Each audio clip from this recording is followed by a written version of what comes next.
Hello दोस्तों, welcome to my YouTube channel Abhimanyu की class. आज की इस क्लास में हम राज्य की जो न्यायपालिका है या हाई कोर्ट है उसे डिस्कस करेंगे।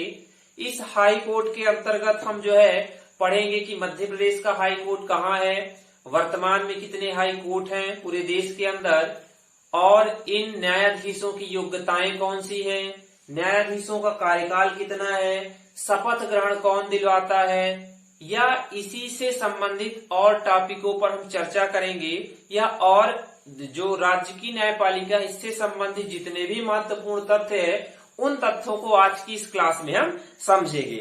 तो राज्य न्यायपालिका सबसे पहले टॉपिक शुरू होता है। शुरू करने से पहले आप सब इस मेरे YouTube चैनल को सपोर्ट करें। मेरा वीडियो आप सबको अच्छा लगता है तो आप वीडियो को लाइक और शेयर जरूर करिए, साथ में चैनल को भी सब्सक्राइब करिए। तो चलिए हम शुरू कर लेते हैं राज्य न्यायपालिका।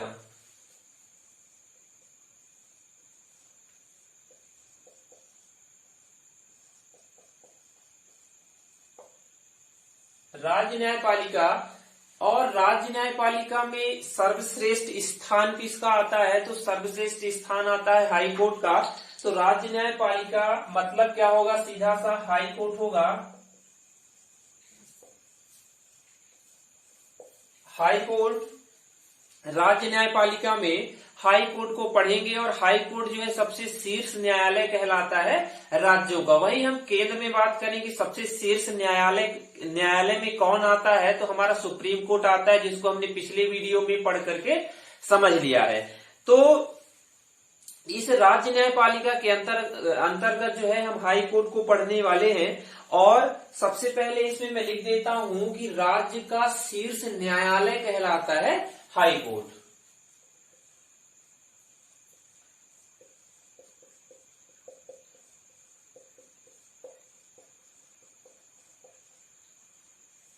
राज्य का शीर्ष न्यायालय, यानी राज्य स्तर पर बात करें कि सबसे बड़ा न्यायालय कौन सा है, तो राज्य स्तर पर सबसे बड़ा न्यायालय हाई कोर्ट है।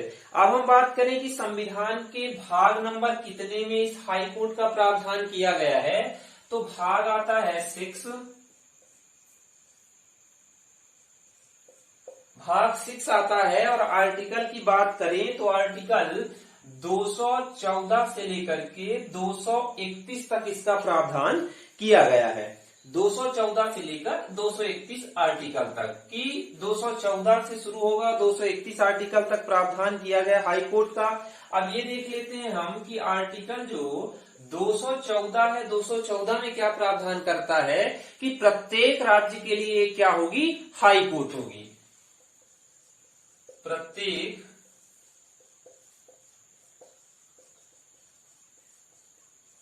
राज्य के लिए हाई कोर्ट होगी। यदि समझिएगा, जो पहला आर्टिकल है 214, वो क्या प्रावधान करता है कि सभी राज्यों में हाई कोर्ट होना जरूरी है, यानी प्रत्येक राज्यों में एक एक राज्य न्यायालय मतलब हाई कोर्ट की व्यवस्था की जाएगी। वही जो अंतिम आर्टिकल है 231 हाई कोर्ट का, वो क्या कहता है? ये प्रावधान करता है कि एक हाई कोर्ट वो एक से अधिक राज्यों और केंद्र शासित प्रदेशों का प्रतिनिधित्व कर सकता है।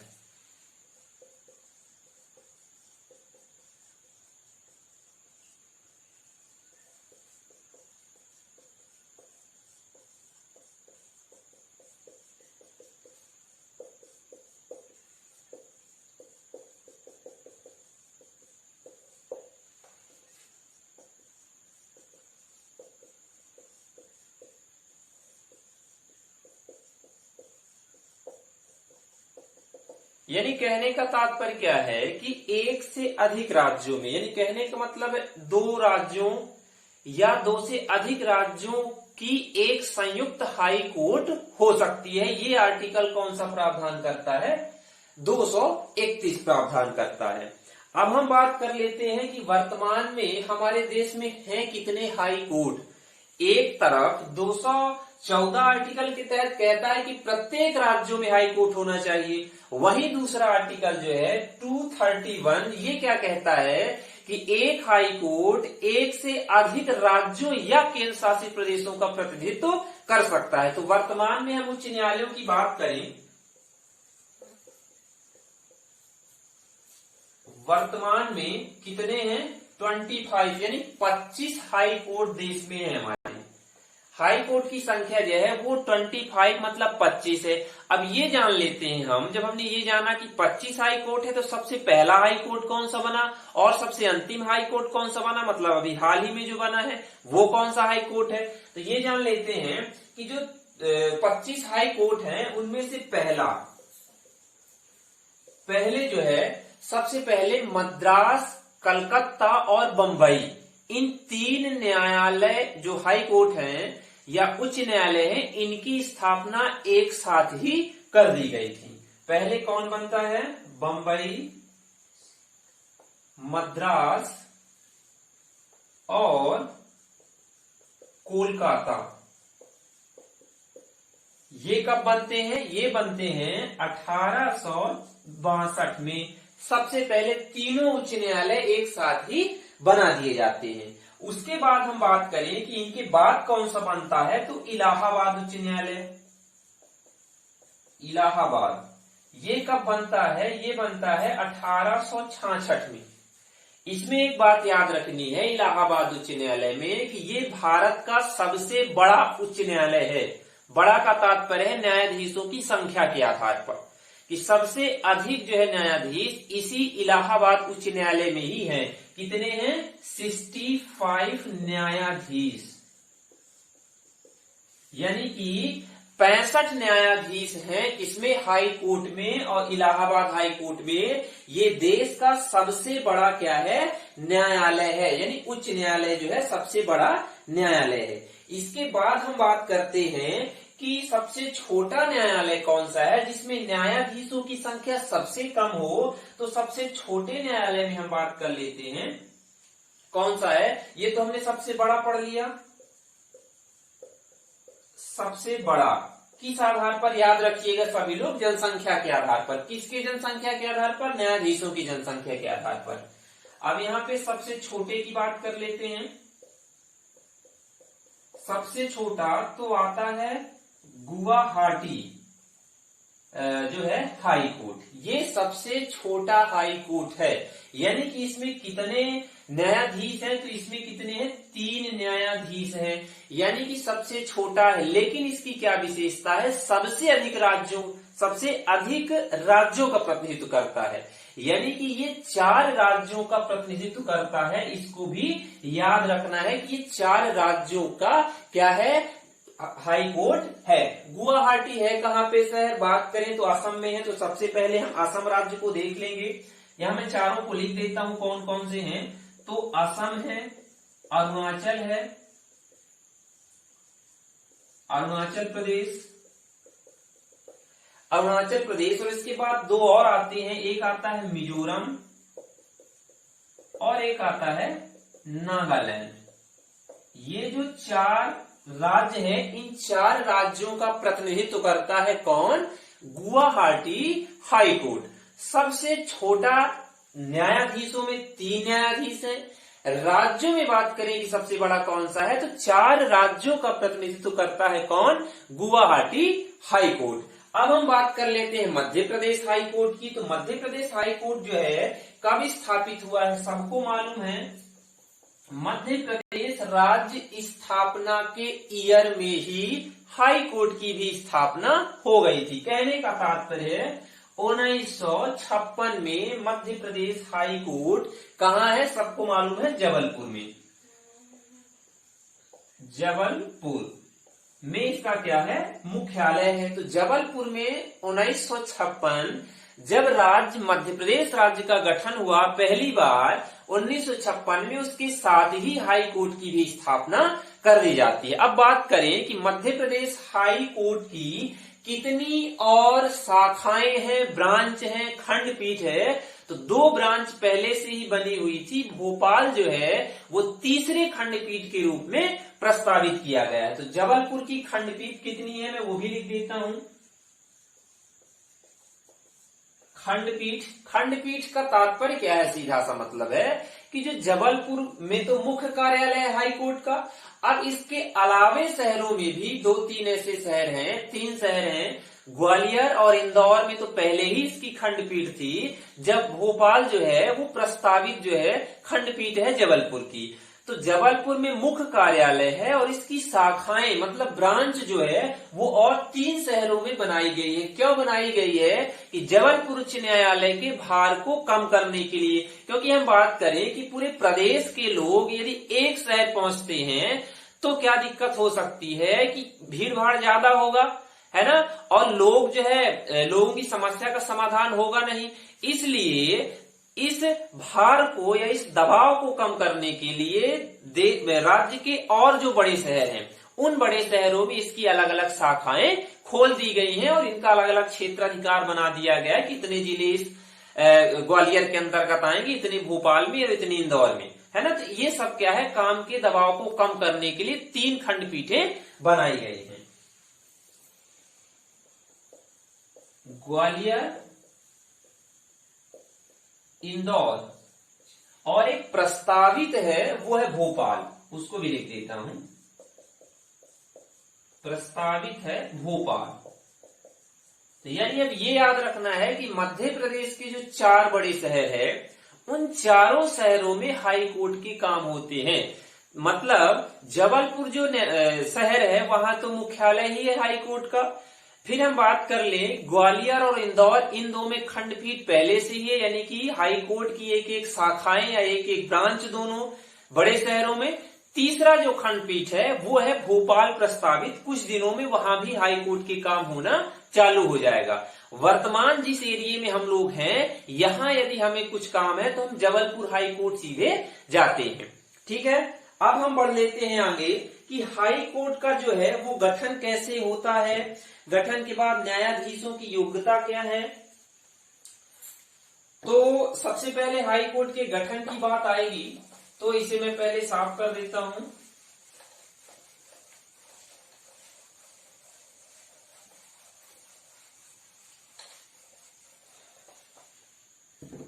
शुरुआत करते हैं हम गठन की कि हाई कोर्ट का जो है गठन वो कैसे होगा।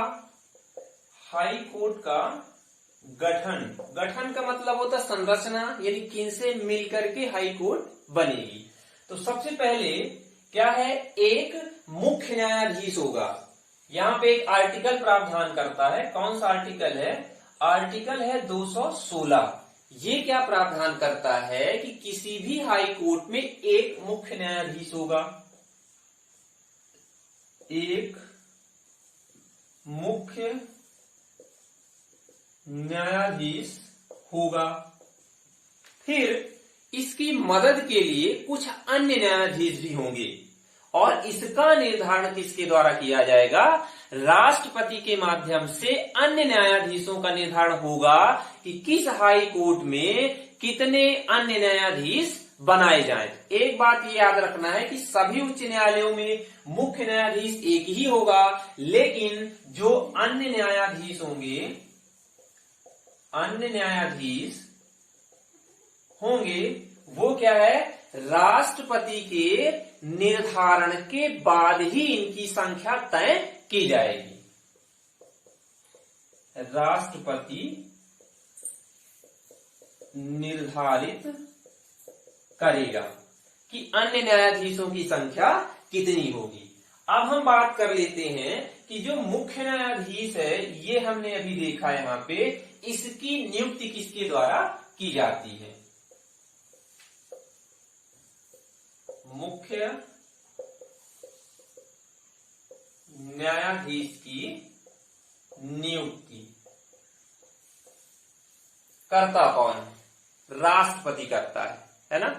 इसको याद रखना है कि जो हाई कोर्ट का मुख्य न्यायाधीश है उसकी नियुक्ति कौन करता है, तो नियुक्ति तो राष्ट्रपति के माध्यम से की जाती है। लिख देता हूं पहले, राष्ट्रपति। अब राष्ट्रपति परामर्श भी कुछ लोगों से लेता है, किन किन से लेता है, तो राष्ट्रपति नियुक्त करेगा, परामर्श किससे लेता है, भारत के मुख्य न्यायाधीश से। भारत के मुख्य न्यायाधीश का तात्पर्य क्या होगा कि जो सुप्रीम कोर्ट का मुख्य न्यायाधीश है जिसे कहा जाता है चीफ जस्टिस ऑफ इंडिया, तो लिख देते हैं CJI से परामर्श करेगा कौन, राष्ट्रपति। दूसरी बात और किससे पूछेगा, तो संबंधित राज्य के राज्यपाल से। संबंधित राज्य के राज्यपाल से। अब यहाँ पे संबंधित राज्य के राज्यपाल का तात्पर्य समझते होंगे शायद कि जिस राज्य में हाई कोर्ट के मुख्य न्यायाधीश की नियुक्ति की जानी है उसी राज्य के राज्यपाल से भी राष्ट्रपति परामर्श करेगा और उसके बाद मुख्य न्यायाधीश की नियुक्ति की जाएगी। ये तो मुख्य न्यायाधीश की नियुक्ति के संबंध में प्रावधान है। अब हम बात कर लेते हैं कि जो अन्य न्यायाधीश की नियुक्ति के संबंध में प्रावधान है वो क्या कहते हैं।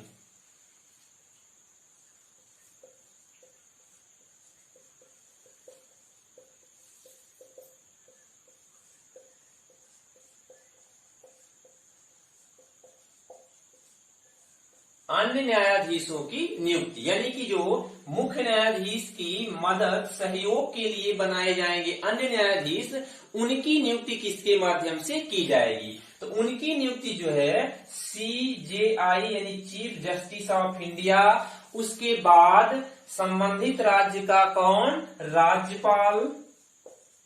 राज्यपाल और एक व्यक्ति होगा। क्योंकि जब हमने मुख्य न्यायाधीश की नियुक्ति की तो सबसे प्रमुख भूमिका किसकी थी, राष्ट्रपति की थी। अब जब हम अन्य न्यायाधीश की नियुक्ति करेंगे तो किससे पूछेंगे, राज्य के मुख्य न्यायाधीश से। तो संबंधित राज्य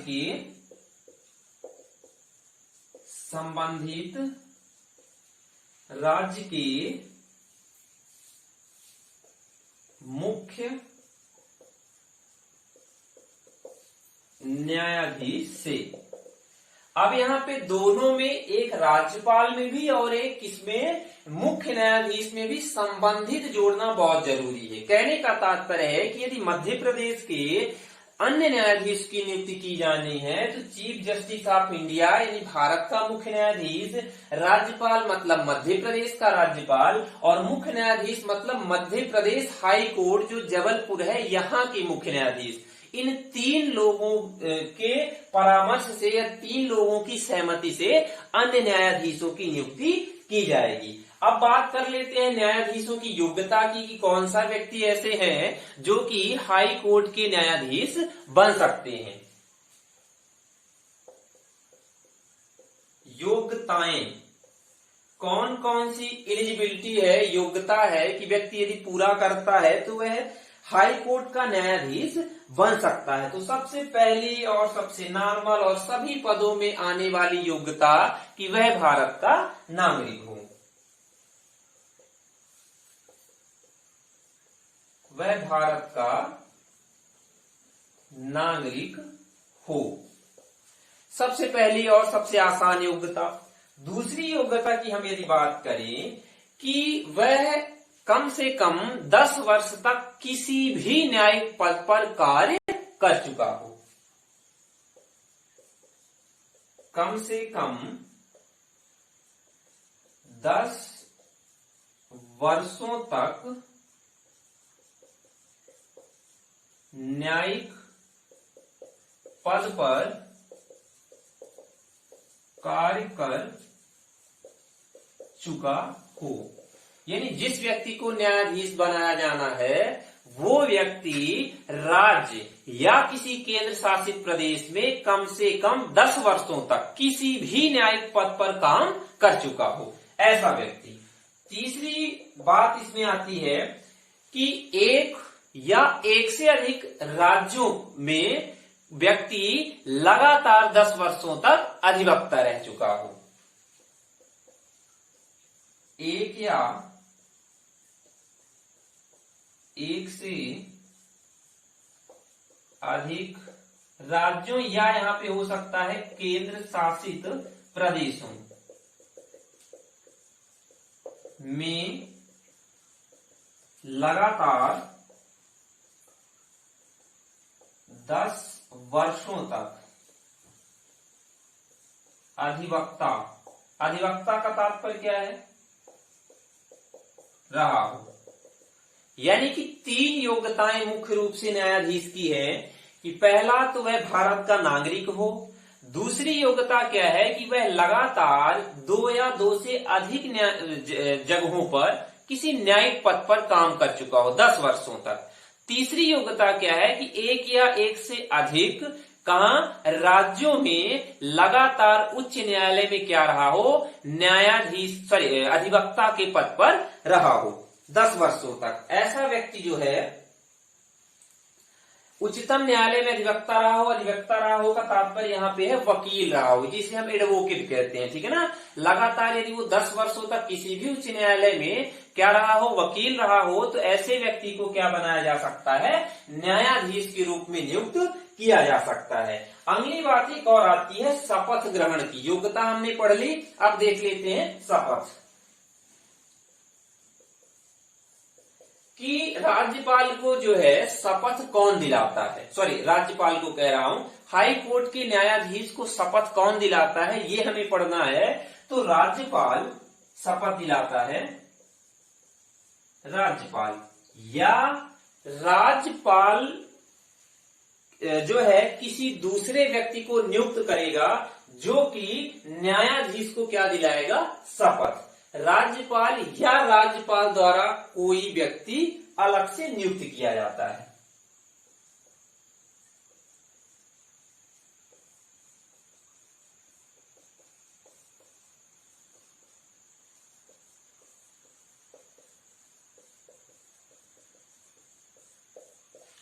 यानी कि या तो राज्यपाल शपथ दिलाएगा, यदि राज्यपाल किसी कारणवश अनुपस्थित है तो राज्यपाल द्वारा नियुक्त ही कोई दूसरा व्यक्ति क्या करेगा, हाई कोर्ट के न्यायाधीशों को शपथ दिलाएगा। तो ये तो रही शपथ की बात। अब बात आती है आगे कार्यकाल की कि न्यायाधीशों का कार्यकाल कितने वर्ष होता है, तो उसको भी हम यहाँ डिस्कस कर लेते हैं।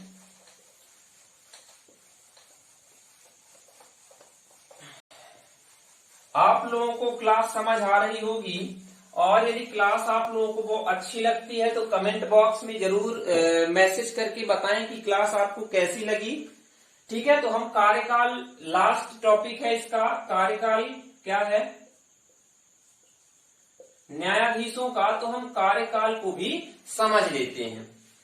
कार्यकाल में इसमें ये आप लोग सोच रहे होंगे जैसे देश के अलग अलग पदों के लिए सब में 5 वर्ष और 6 वर्ष का कार्यकाल है। याद रखिएगा, न्यायाधीशों के लिए कोई ऐसा कार्यकाल निर्धारित नहीं है कि पद ग्रहण करने से आगामी 5 वर्ष तक या आगामी 6 वर्ष तक कोई भी व्यक्ति न्यायाधीश रह सकता है। ऐसी कोई योग्यता नहीं है। इसमें जो न्यायाधीश है इनमें सीधी सी योग्यता किसकी है, अधिकतम उम्र का प्रावधान किया गया है। कहने का तात्पर्य सेवानिवृत्ति की उम्र, पद में जाने की उम्र या पद ग्रहण करने की उम्र कोई नहीं है। यानी पद में न्यूनतम उम्र का प्रावधान नहीं है, बल्कि सेवानिवृत्ति या अधिकतम उम्र का प्रावधान किया गया है। सबसे पहले की हम बात करें, सबसे पहले न्यायाधीशों की जो सेवानिवृत्ति की उम्र थी, सेवानिवृत्त की जो उम्र थी वो कितने वर्ष थी, 60 ईयर। यानी कि जो न्यायाधीश है यदि वो 60 वर्ष की उम्र पार कर लेता है तो उसको जो है पद से अवकाश या उसकी छुट्टी कर दी जाएगी। कहने का मतलब है पद से सेवा निवृत्त हो जाएगा। लेकिन फिर क्या हुआ, 60 वर्ष, उसके बाद 15वां संविधान संशोधन हुआ।